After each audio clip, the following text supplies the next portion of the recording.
जैसा कि हम सब जानते हैं कि कल शाम में 6 बजे ये हमारे आर्मी का एक बस जा रहा था जिसमें 25 जवान बैठे हुए थे।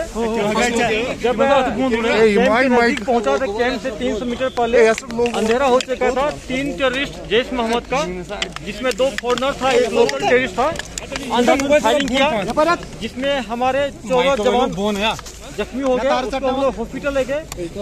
2 हॉस्पिटल में मार्टीरियम को प्राप्त किए। सब टोटल हो गए। बाकी जैश मोहम्मद ने खुद भी क्लेम किया जैश मोहम्मद का टेररिस्ट इन्वॉल्व है।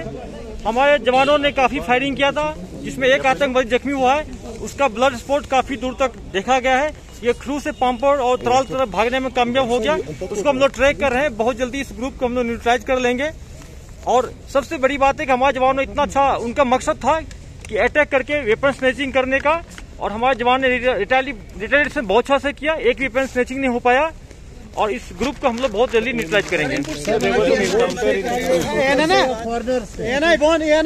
3 टेररिस्ट में 2 फॉरनर था, एक लोकल था। सर, इनपुट्स के बाद भी ऐसा हमला देखा गया तो देखिए कि हम सब जानते हैं कि उस रोड पर जब गाड़ी हमारी जा रही थी तब तक आरोपी विड्रॉ हो चुकी थी, अंधेरा था और वहाँ पर कोई लाइटिंग अरेंजमेंट भी रोड पर नहीं था। तो जितना हम लोग प्रिवेंटिव मेजर ले रहे हैं, लाइटिंग अरेंजमेंट भी करेंगे, आरोपी को एक्सटेंड करेंगे और हम लोग कुछ उसमें बीपी व्हीकल प्रोवाइड करेंगे। क्या 2 साइड से फायरिंग हुई? क्या 2 साइड से फायरिंग लगता है? आगे से भी और साइड से भी फायरिंग हुई? क्या 2 स्पॉट्स थे आजी साहब? बिल्कुल, ये प्लान अटैक था और जिस ढंग से हम देख रहे हैं कि उनको रेकी कर रहा है, पहले से रेकी किया होगा। ये देखता हो कि रूटीन में बस डेली ड्यूटी करके ऑफ होने के बाद शाम में आती है कैंप में।